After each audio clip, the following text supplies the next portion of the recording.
siis ka Pühade maraton juba tänavuseks läbi saanud, aga terve suur hulk suurepäraseid harjutamisvõistlusi ja meeskondi võistlusi veel ees ootama.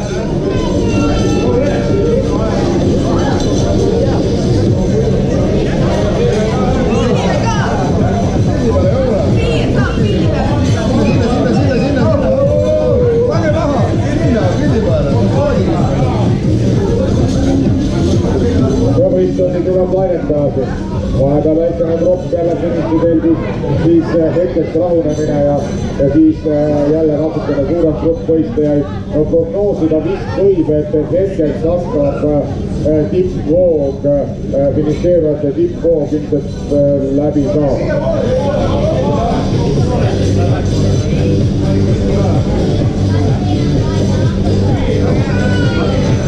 Meil on siin võistleja paaskond number 700 päästevest kaduma läinud ja kohe ma siit stardiprotokollist vaatan,